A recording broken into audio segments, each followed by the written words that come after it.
Assalamualaikum warahmatullahi wabarakatuh. Alhamdulillahirabbil alamin. Wassalatu wassalamu ala Rasulillah sayyidina wa maulana Muhammad ibn Abdullah wa ala alihi wa sahbihi wa mawalah la nabiyya ba'dah amma ba'du. Alhamdulillah, kita ucapkan kehadirat Allah Subhanahu wa taala.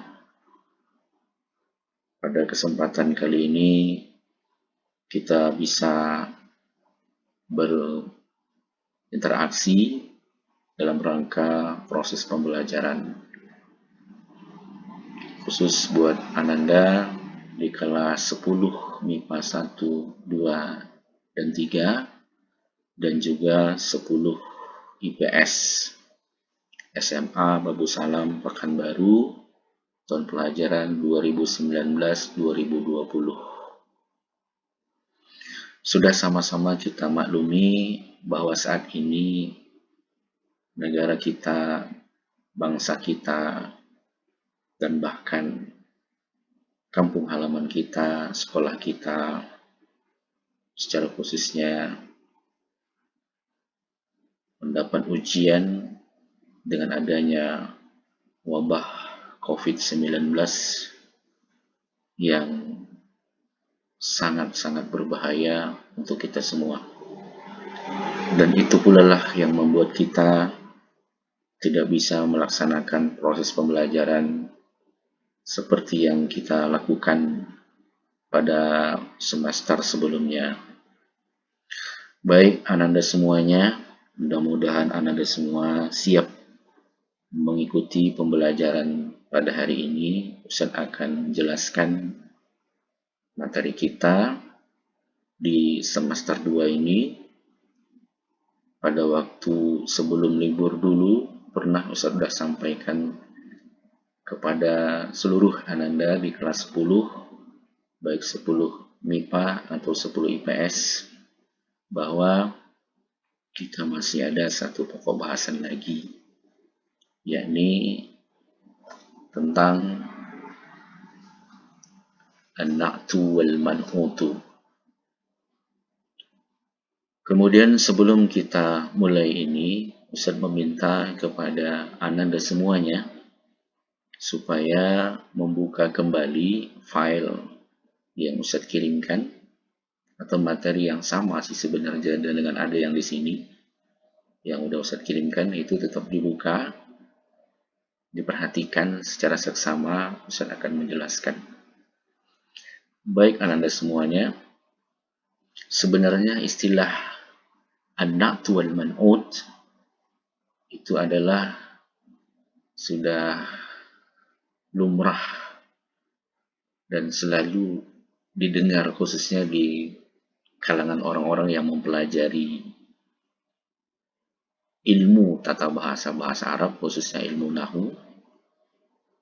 Jadi bukan hal kata-kata yang asing, dan ini bahkan kalau kita coba browsing atau mencari di internet, kita masukkan kata kunci an-na'tu wal man'ut, kalau kita tulis dengan menggunakan huruf Arab, maka dia akan muncul menjelaskan dengan menggunakan huruf Arab. Dan tetapi jika kita menggunakan huruf Latin, kita tulis kata kuncinya na'at dan man'ut, maka dia akan memberikan penjelasan juga dengan menggunakan bahasa Indonesia.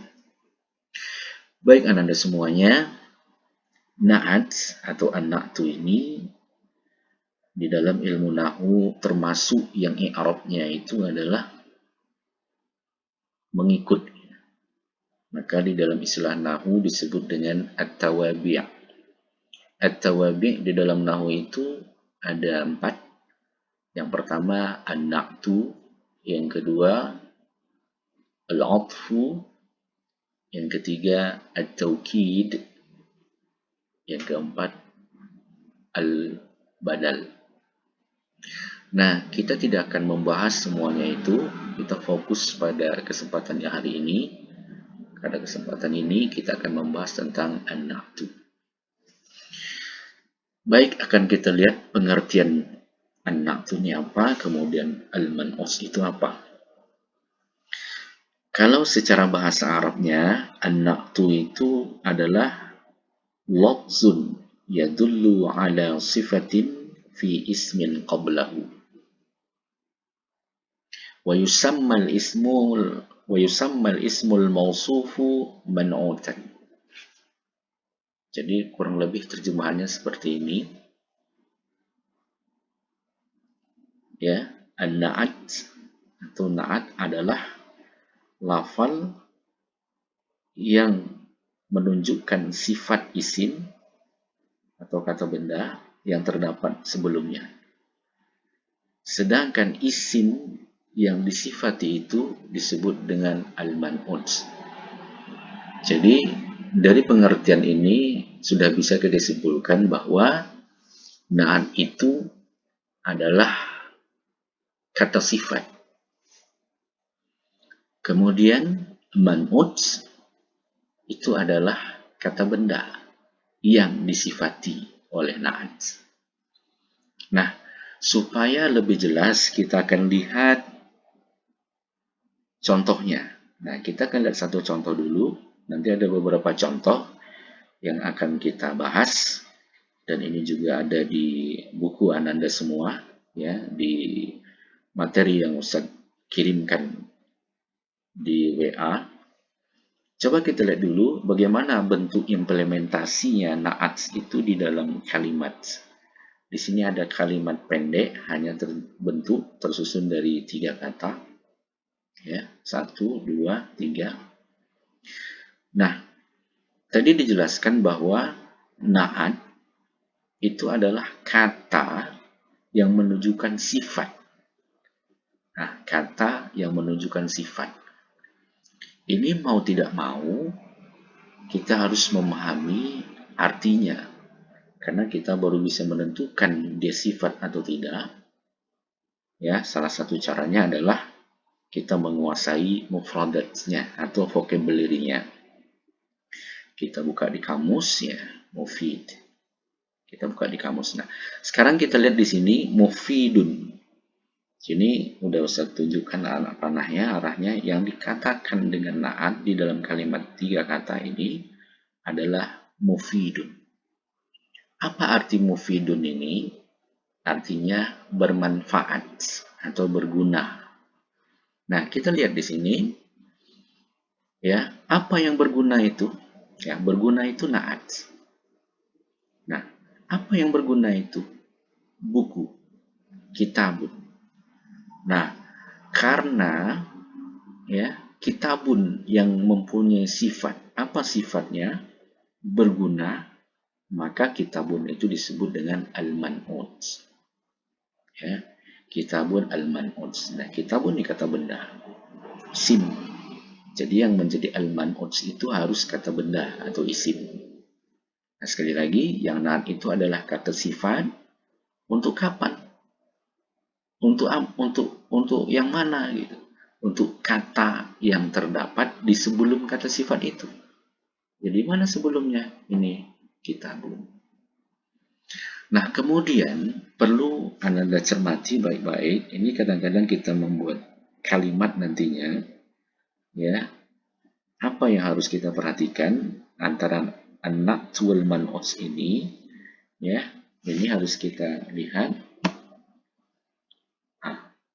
Ini dalam bahasa an-na'tu yatba'ul man'uta fi raf'ihi wa nasbihi wa jarrihi wa tazkirihi wa ta'nithihi wa mufradihi wa jam'ihi. Ya. Jadi nanti antara na'at dan man'ut itu harus mutabaqah. Mutabaqah itu apa? Sama. Artinya karena tadi kita bahas di depan bahwa an-na'tu atau na'at itu sifatnya mengikut. Siapa yang diikutnya atau apa yang diikutnya? Adalah man'ut. Kata benda yang berposisi sebagai man'ut. Nah, jadi antara an-na'tu wal man'ut ini harus ya, na'at harus mengikut man'ut, Itu tentu dia harus sama. Apa yang diikutnya? Kita lihat. Yang pertama adalah i'rab ya. Jadi ini ada tiga. Yang pertama itu yang harus sama itu i'rab. Dan i'rab itu kalau untuk isim itu ada tiga, rofa, nasab, dan jar. Nah, jadi antara na'at dan man'ut itu posisinya atau bentuknya harus sama, i'rabnya harus sama. I'rabnya harus sama. Nah, sekarang kita lihat contoh ini ya. Contoh ini dia harus sama. Sama-sama apa ini? Sama rofa. Jadi ini hukum bacaannya bun. Ini bun. Ya, dia sama. Ini hukumnya rofa, yaitu i'rabnya al-i'rab rofa. Tanda rofanya dhammah. Ini sama dia. Ya, sama. Nah, kalau kita coba lihat ini kenapa rofa? Ini karena dia menjadi khobar. Ini sudah kita bahas waktu di semester 1 tentang jumlah ismiyah. Ya, yang ini diawali dengan ismul isyarah. Jadi mana mubtada'nya? Mubtada'nya adalah haza. Jadi haza kitabun, kitabun ini i'rabnya rafa. Ya, karena kitabun ini sebagai man'ut di rafa karena khabar, maka naatnya harus mengikuti. Jadi artinya sama-sama rafa. Ini harus kita perhatikan baik-baik nanti. Bisa jadi di dalam soal atau di dalam cara membuat jumlah an-na'ti atau at-tarkib an-na'ti ini, ya, susunan man'ut ini dia harus sama. Kemudian yang kita perlu perhatikan lagi, ini sama-sama muzakkar. Jadi nanti tidak boleh misalkan man'utnya muzakkar tiba-tiba di sininya muannas, itu tidak boleh. Berarti kitabun mufidatun itu tidak boleh. Kemudian sama-sama muannas. Kalau kebetulan dia sama-sama muannas. Setelah itu yang harus kita perhatikan, ya, sama-sama tunggal. Ini kebetulan sama-sama tunggal ini. Ya, sama-sama tunggal, yaitu mufrad satu ya, bukunya satu ya. Ini satu buku yang bermanfaat. Jadi satu bukunya tunggal. Jadi kalau sininya tunggal, sininya tunggal, sini harus tunggal juga atau mufrad. Nah, satu ketika mungkin barangkali nanti ada contoh-contoh yang lain sama-sama dua. Jadi artinya kalau man'utnya dua, maka na'atnya juga harus dua. Kalau jamak, nah, juga sama-sama jamak. Dan ketika nanti kalau dia sama-sama pakai alif lam, dia harus pakai alif lam. Ini kebetulan dia tidak pakai alif lam. Jadi tidak boleh nanti salah satunya ini pakai alif lamnya harus sama. Tidak, nanti tidak menggunakan alif lam, kedua-duanya tidak. Kalau nanti tidak pakai alif lam, kedua-duanya juga harus pakai alif lam. Haza kita al-kitabul mufidu misalkan ya. Gitu. Baik Ananda semua, mudah-mudahan Ananda bisa memahami tentang bagaimana contoh na'at dan man'ut. Jadi sebenarnya nanti na'at dan man'ut itu adalah kita bisa simpulkan susunan kata yang terdiri dari dua kata atau lebih yang terbentuk dari kata benda dan kata sifat. Itu kalau pengertiannya an-na'tu wal man'ut. Nah, kalau kita pisahkan, na'at itu apa? Na'at itu kata sifat, man'ut itu apa? Kata yang disifati atau kata yang mempunyai sifat. Nah, kata yang mempunyai sifat, na'at itu sifatnya. Baik, untuk lebih lebih kita bisa lebih jelas lagi, kita akan lihat contoh-contoh yang lain. Nah, ini yang kita bahas tadi, ya kan? Ini kebetulan sama-sama rafa. Haza kitabun mufidun. Nah, ini kita lihat tadi antara na dan man'ut. Kalau man'utnya itu muannas, ini pakai ta, maka di sini juga harus menggunakan ta. Kalau man'utnya pakai alif lam, maka na-nya juga harus pakai alif lam. Ini kalau kita terjemahkan, haza kitabun mufidun, ini buku yang bermanfaat. Kalau ini, tafattahatil wardatu atau tafattahat al wardatul jamilah. Jadi bunga mawar yang indah itu telah mekar gitu. Jadi ini sifat, ini kita perhatikan sama ayat. Kemudian, nah kita lihat saja semua contoh-contoh ini. Kita lihat saja perubahan ini sudah kasih kode harokatnya. Dia pasti akan sama semuanya. Apa namanya? Ya, ini qara'tu kitaban mufidan. Ketika kitaban posisinya menjadi nasab, maka naatnya juga harus sama-sama nasab. Kemudian ketika naatnya kasroh, maka juga harus kasroh. Ini rofa juga. Ya, haza maidanun fasihun. Ini lapangan yang luas. Nah ini wa'aitu maidanan fasihan. Saya melihat satu lapangan yang luas. Cara itu maidanan fasihan, saya berlari pada lapangan yang luas. Ini perhatikan sama semua. Cara itu fi maidanin fasihin, saya berlari di lapangan yang luas. Ini kalau ke bawah semua. Ini tidak menggunakan alif lam, dan man'utnya sama-sama tidak pakai alif lam. Dan ini kalau kita perhatikan, ini mu'annas ya. Ini mu'annas, lihat perhatikan, dia pakai ta sama-sama, pakai alif lam sama pakai alif lam. Ini juga bawah semua, mudah-mudahan Anda bisa perhatikan satu persatu. Dan ini bentuknya dua. Wasaltu al-jawalataini al-fasidatain. Nah, ketika di sini dua, di sini juga harus ikut dua. Ini ja'ar rijalu al-muslimuna. Ja'ar rijalul muslimuna. Ini karena ini banyak laki-laki, maka naatnya juga harus banyak. Ya, telah datang laki-laki yang muslim. Ya, laki-laki yang muslim. Katabatin nisa'ul muslimatu, wanita-wanita muslim itu mencatat atau menulis. Ya, menulis ya. Jadi ini sama. Ini contoh yang kita bahas tadi. Ya, ini bisa kita perhatikan. Baik, Anda semuanya, mudah-mudahan bisa difahami. Ya kan? Mudah-mudahan bisa difahami. Begitulah materi kita. Dan tolong dipelajari kembali materi yang ada, dilihat. Nanti akan Ustadz buat apa namanya video atau video conference ya, kita akan mengadakan konferensi nantinya, insya Allah setelah materi ini disampaikan, Ustaz akan berikan kesempatan, nanti Ustaz kasih kabari di apa namanya di WA. Baik, Anda semuanya, ini ada penugasan terakhir.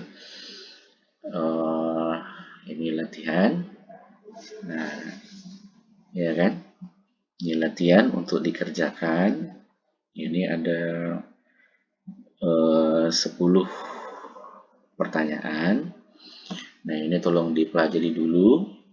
Nanti menjawabnya ini Anda masuk ke Google penilaian seperti yang sudah pernah Ustadz sampaikan ujian buat kalian semua, ujian online. Nah, ini Anda harus mengisi titik-titik ini. Nanti udah Ustadz isi, optionnya ada. Anda hanya tinggal memilih mana jawaban yang tepat ya. Di sini perintahnya adalah dha' naqtan munasaban fi kulli makanin khalin wasyakil akhiratahu. Jadi kita disuruh meletakkan na'at di sini. Nah, ya kan? Na'at. Mungkin Anda terbayang, berarti kalau disuruh letakkan na'at, disuruh kita meletakkan na'at, berarti man'utnya sudah ada. Ini man'utnya. Nah, apa yang harus kita pikirkan? Tentunya yang tadi. Anda bisa review kembali tentang na'at itu tadi, harus sama antara na'at dan man'ut, samanya di beberapa hal itu harus Anda cermati. Nanti akan Ustaz buat soal dan jawabannya. Apa yang seharusnya kita letakkan di sini? Ya, kita harus meletakkan na'at semuanya pada titik-titik ini. Ya, baik Anda semuanya, ini tentunya sebelum dibahas Anda coba berusaha mencari kosakatanya apa. Ya, dicari dulu apa ini. Nanti dijawab di Google penilaian dan linknya insya Allah akan Ustaz sampaikan melalui WA. Baik, cukup sekian penjelasan Ustadz. Mudah-mudahan ini bisa difahami, dan kalaupun ada pertanyaan silahkan disimpan dahulu. Nanti kita akan bahas ketika video konferensinya nanti, video conference insyaallah. Demikian, mudah-mudahan Allah memberikan keberkahan buat kita semua. Terima kasih atas perhatian Anda semuanya. Mohon maaf atas segala kekurangan. Sama-sama kita tutup dengan mengucapkan alhamdulillahirabbil alamin. Wabillahi taufiq wal hidayah. Wassalamualaikum warahmatullahi wabarakatuh.